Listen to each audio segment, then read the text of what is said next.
Welcome to Last Records. Today I'm looking at people who underestimated nature, overestimated themselves, and faced the craziest outdoor situations imaginable. From an animal lover fighting the coils of a 14-foot python on a Florida highway, to a man who snuck a tray of nachos onto a carnival ride, ending the ride in the worst way possible.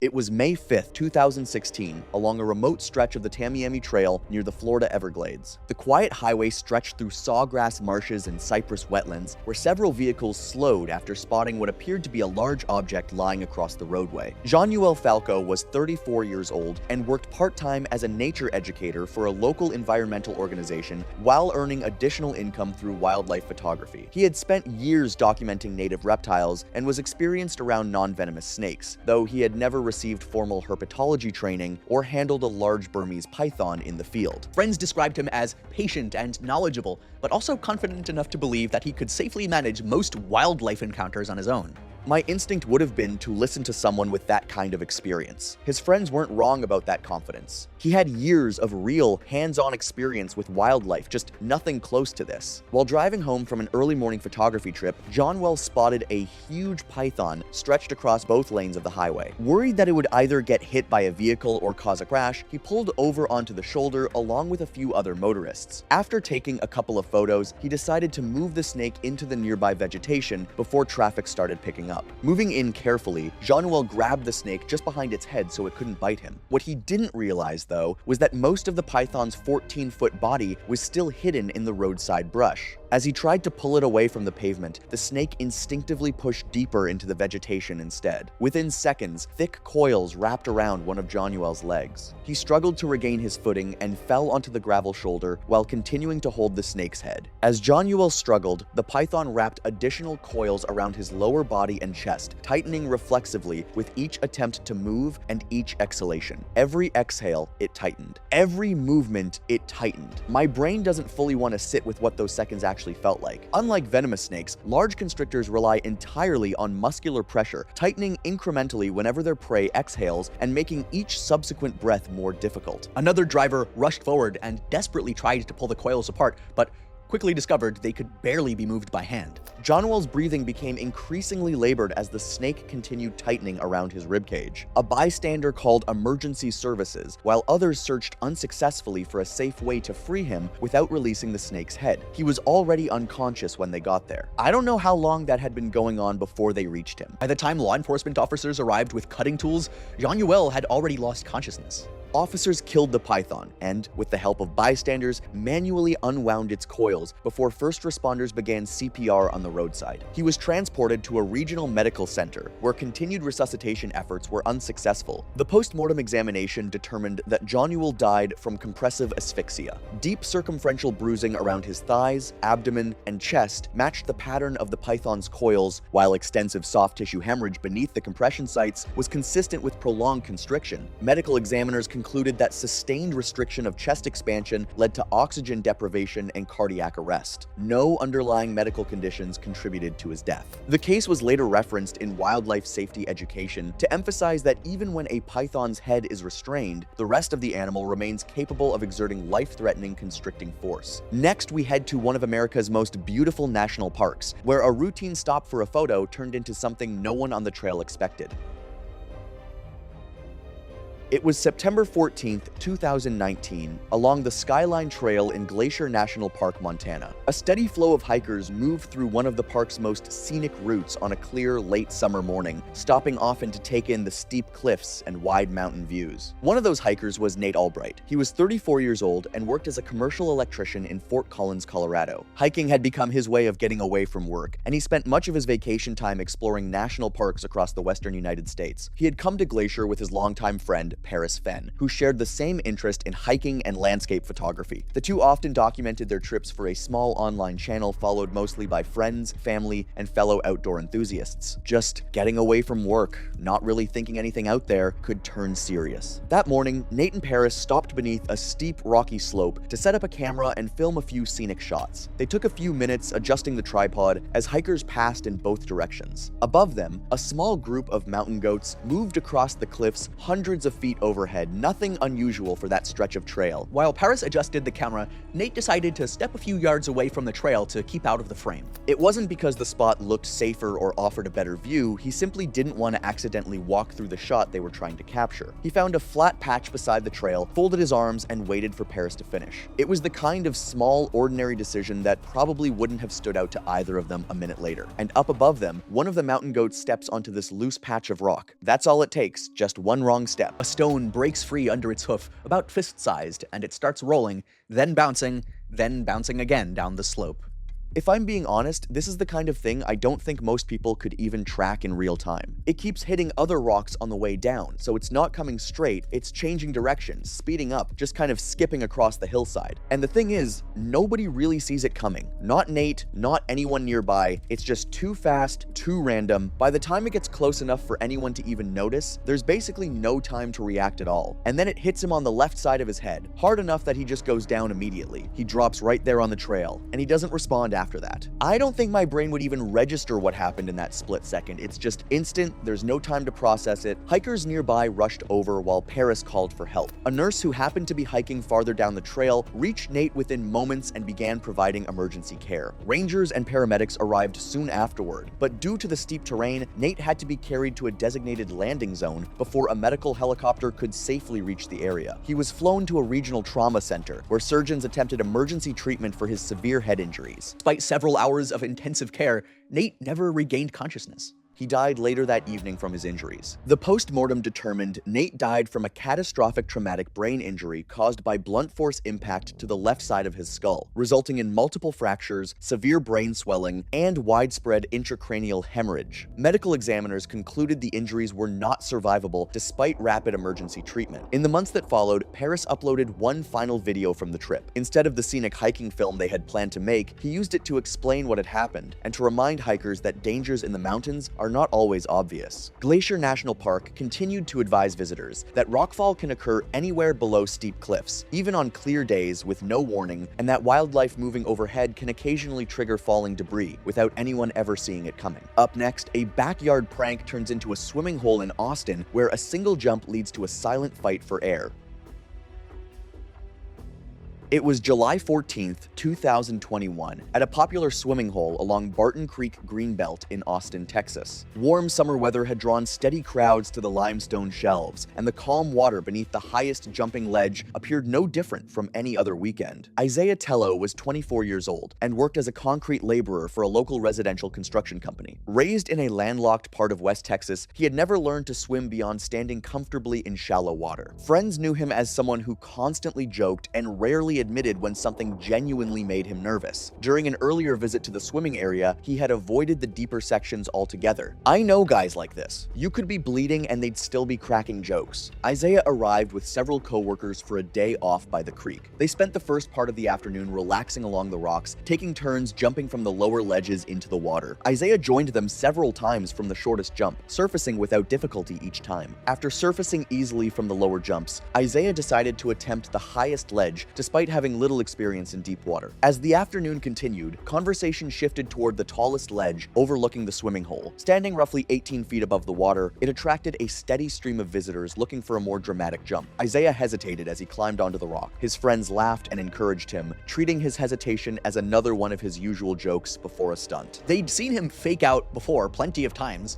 Nobody in that group had any reason to read the hesitation differently. He eventually stepped off feet first, but as he entered the water, his body leaned back just a bit. That slight angle, though, carried him deeper than he expected. As he pushed back toward the surface, he suddenly got a cramp in his left calf and hamstring, leaving one leg almost useless during the climb. When Isaiah finally reached the surface, he didn't yell or splash wildly. Instead, he was just struggling, almost silently, with one arm partly raised while using pretty much all of his strength just to keep his mouth above the water. His face actually looked fairly calm, even though he was fighting to stay afloat. At one point, his arm briefly lifted above the surface before dropping again, and several of his friends thought he was still joking. Instead, Isaiah slipped beneath the surface again. He briefly reappeared before disappearing a final time without making any obvious cry for help. Only after several seconds passed without him resurfacing did the mood abruptly change. Two coworkers entered the water and searched beneath the ledge until they located him resting motionless several feet below the surface. They pulled him onto the nearby limestone shelf, while another member of the group contacted emergency services. First responders arrived quickly and immediately began advanced resuscitation efforts. Despite prolonged attempts to restore circulation, Isaiah could not be revived. He was pronounced dead at the scene. The medical examiner determined that Isaiah died from freshwater drowning. The examination found extensive water within both lungs. No traumatic injuries from the jump itself were identified. Investigators concluded that Isaiah had entered water beyond his swimming ability. Witness accounts suggested that a sudden muscle cramp likely contributed to his inability to stay afloat, although that could not be confirmed with certainty. In the weeks that followed, several of Isaiah's friends said they kept replaying the final moments in their minds, realizing only afterward that his quiet movements had been signs of someone drowning, not joking. Having seen him laugh and fake people out so many times before, they had mistaken his struggle for another prank, a misunderstanding they said they would carry with them for the rest of their lives. This type of drowning, where a person is unable to call out or wave dramatically for help, later became the part of the incident they wished they had understood sooner. Next, we leave the creek and go to Georgia woods, where a cut tree hides something above that drops without warning.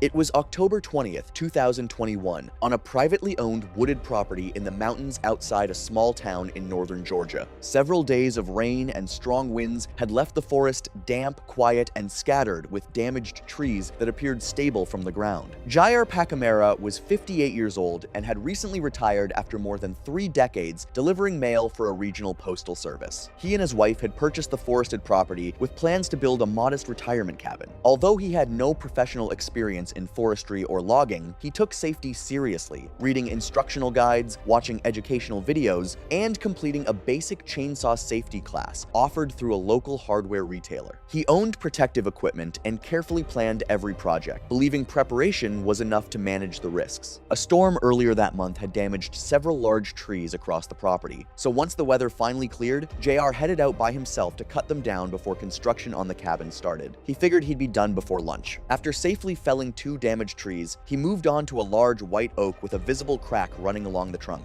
What he didn't know was that the same storm had also left a heavy section of a neighboring oak hanging high up in the canopy, caught between a few branches. Foresters actually have a name for hazards like that. They call them widowmakers because even small vibrations from nearby tree work can make them fall without any warning. The name alone should tell you everything about how foresters feel about them. JR inspected the leaning oak and began cutting according to the technique he had practiced. His attention remained fixed on the trunk as he completed the final portion of the cut. When the tree finally gave way and struck the ground, the impact shook the surrounding canopy. The movement was enough to dislodge the suspended section overhead, which broke free from the branches supporting it. The falling timber struck JR across his upper back and shoulder before he had time to react.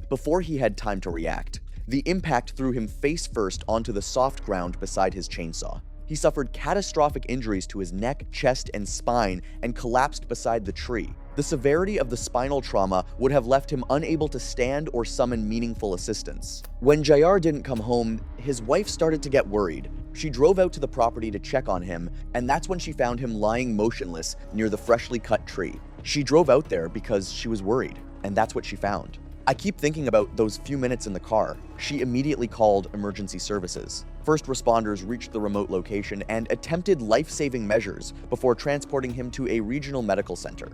Despite continued resuscitative efforts during transport and at the hospital, he succumbed to his injuries and was pronounced dead shortly after arrival. The post-mortem examination determined that Jair died from multiple blunt force injuries caused by a falling tree section. The most severe injuries included fractures of the cervical spine with associated spinal cord damage, along with multiple rib fractures and a collapsed lung. Investigators found no evidence that the tree he was cutting had failed unexpectedly. Instead, the fatal blow came from a previously storm-damaged section that had remained suspended high in the canopy, hidden from view at ground level.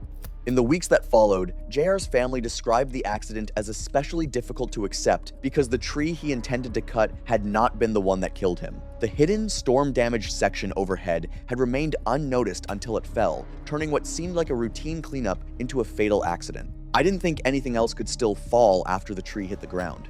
From the forest, we head to a fair ride where one dropped tray and a split-second lean changes everything. It was August 11th, 2021, at a county fair in Conyers, Georgia. The fairgrounds were crowded on the warm summer evening, with rides operating continuously as families moved between food stands and attractions. Marley Creech was 20 years old and worked at the parts counter of a local automotive supply store. Friends described him as independent and pretty stubborn, especially when someone tried telling him what he could or couldn't do. He wasn't really known for reckless behavior, but once he made up his mind about something, he rarely changed it. That evening, he went to the fair with two friends after having a small amount of alcohol earlier in the night. Even so, he was still able to walk and communicate normally. I've known people like that my whole life. Independent to a fault, usually the last person who thinks they need to be told twice. One of the attractions they chose was a high-speed spinning ride that secured passengers with a single lap bar across their legs. The restraint system was designed to keep riders safely in place as long as they remained seated with their backs firmly against the seat throughout the ride. While waiting to board, Marley purchased a large tray of nachos. A ride attendant instructed him to leave the food outside the loading area because loose items were prohibited. Marley ignored the request, believing he could simply hold on to the tray during the ride. The operator repeated the instruction while preparing the ride, but with several passengers boarding at once, Marley entered carrying the food before anyone stopped him. The operator completed a visual check of the restraints before starting the ride. Investigators later found no evidence of a mechanical failure. Their review concluded that boarding procedures had not been fully enforced, allowing Marley to enter the ride while still carrying a prohibited loose item. As the ride picked up speed, the increasing force pushed everyone firmly back into their seats. A few moments later, Marley's food tray slipped off his lap and spilled onto the floor of the carriage. Without really thinking, he leaned forward to try and catch it. That one split-second decision changed the way the safety restraint worked. The lap bar was designed to secure a rider whose weight remained against the backrest. By pitching forward, Marley lifted his thighs away from the restraint and shifted his center of gravity outside the position the restraint system was designed to protect. Over the next several seconds, he continued sliding forward until his lower body cleared the containment area. Moments later, he was ejected from the ride. The operator activated the emergency stop immediately, but the ride required several moments to slow completely. Friends riding in nearby seats witnessed the entire incident as attendants rushed toward him. His friends saw every second of it from the seats right next to him. Emergency medical personnel transported Marley to a regional hospital where trauma surgeons attempted emergency treatment for severe head and chest injuries. Despite extensive efforts, he died later that evening. The post-mortem examination determined that he died from multiple blunt force injuries sustained during the ejection, including a skull fracture with severe traumatic brain injury, multiple fractured ribs, a collapsed lung, and significant internal injuries. Mechanical inspectors found no evidence that the ride had malfunctioned. Not impaired by any legal standard, but I'm not going to pretend it played no part in the decision he made on that ride. In the weeks that followed, Marley's friends said they kept replaying the moment he reached for the fallen tray, describing it as a split-second decision that none of them imagined could end in tragedy. What had started as a routine night at the fair became the last outing they would ever share together. Next, a fishing trip in Ohio, where a storm that still looked miles away was already close enough to strike.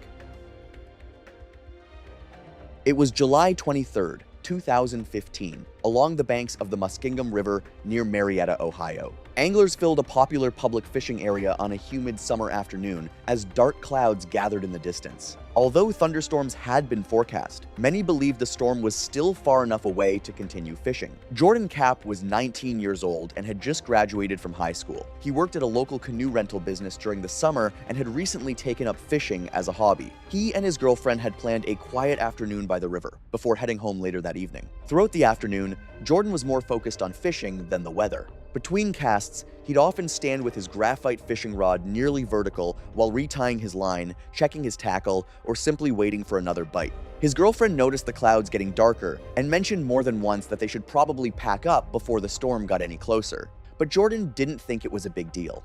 The rain still looked pretty far away, so he figured they had plenty of time for a few more casts. The thing is, lightning doesn't have to wait for the rain to reach you. It can strike miles ahead of a storm, especially if you're out in the open near water holding something tall and conductive like a fishing rod. As Jordan lined up another shot, he was still holding the rod upright beside him. Then, without any warning at all, a bolt of lightning struck in Jordan's immediate position, with the fishing rod becoming part of the electrical path. Jordan never even saw the flash. He had no idea the storm was already close enough to reach him. I don't know how to make that any clearer than just saying it. The electrical current traveled through the graphite rod and into his body, causing catastrophic disruption of his heart and nervous system. Witnesses found him unresponsive almost immediately after the strike. Jordan immediately collapsed backward, likely from the sudden neuromuscular effects of the strike, hitting the back of his head on the rocky shoreline before coming to rest motionless. People fishing nearby rushed over to help while his girlfriend called for assistance. Within moments, an off-duty paramedic reached Jordan, quickly assessed him, and began CPR after finding no signs of normal breathing. I'm glad they were there, and I'm glad they reached him that fast. Not long after that, emergency responders arrived. Jordan was transported by ambulance to a regional trauma center, where doctors continued advanced resuscitation efforts while treating the severe neurological injuries and cardiovascular complications caused by the lightning strike. Despite several hours of intensive care, Jordan never regained consciousness. He died later that evening from his injuries. The post-mortem examination concluded that Jordan died from injuries sustained in a direct lightning strike. Medical examiners determined that the strike fatally disrupted his cardiovascular and nervous systems. A secondary impact with the rocky shoreline also caused significant head injuries, though the lightning strike itself was determined to be the primary cause of death. The death was ruled accidental. In the months that followed, Jordan's girlfriend said she often thought back to the moment she had suggested they leave before the storm got any closer. What had begun as a quiet afternoon by the river became the last day they would ever spend together. Local park officials also expanded lightning safety signage at public fishing access points and renewed public awareness campaigns, reminding visitors to leave exposed areas immediately whenever thunderstorms approached. Both things are true at the same time, and I think it matters to hold both. The storm still looked distant, and the danger had already arrived.